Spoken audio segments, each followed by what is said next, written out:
all of you have been around long enough, you've had problems. If you live long enough, you've got problems with kids, you've got problems with spouses, you've got self-problems. You know. What's been helpful to you when you've gone through some trauma? What's been the most helpful thing? Has it been somebody giving you lots of direction and data, or is it someone that's been empathetic? Well, it's always empathetic. And so how can you translate that into helping your organization? Because the bottom line is productivity.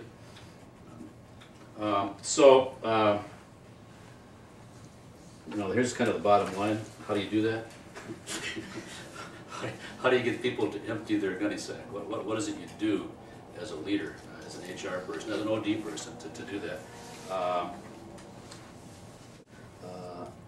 There's a handout. I'm not going to have you go through it, but I came up with this term organizational codependence.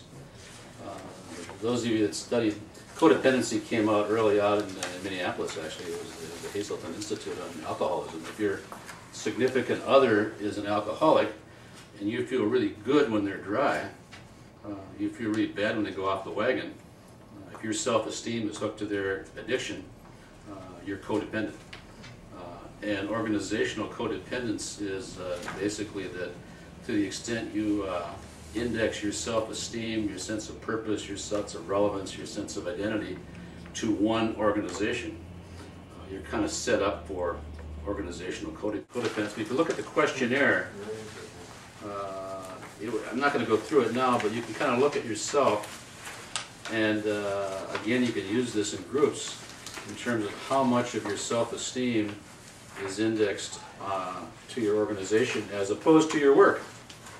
You can be the best OD person, the best HR person. You don't have to be that for one organization. It's called organizational codependency. That also creates a lot of discussion. Who you are should not be where you work. That's kind of my manifestos. You can debate them, but I think who you are should be what you do, and not where you do it. What you do should be a manifestation of who your unique gifts. The best employees I know are there because what they do is a manifestation of their human spirit, to get OD-ish about it. That their work is really what they're called to be. And if you're working in congruence with your human spirit, man, that's great. But if you're working in an area that you're not, what you're doing is not who you are, there's a price to be paid after a while. Because none of us are getting any younger. That's kind of one of the reasons I leave organizations every 6 or 7 years. I think my sense of who I am changes.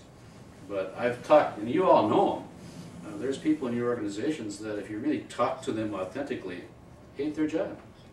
You don't like what they're doing. They're trapped by money, status, power. There's people in your organizations that love their job. Why? Because they, that's what I call good work. Good work is, a guy named Dick Leiter came up with that term. Anybody knows Dick? You know Dick? Dick's another Minnesotan. I come from Minnesota originally. He came up, I think he wrote a book called Good Work, which is really about finding work that's a manifestation of who you are. If you work in the field that we are in, OD, leadership development, you better love that. If not, you're a fraud.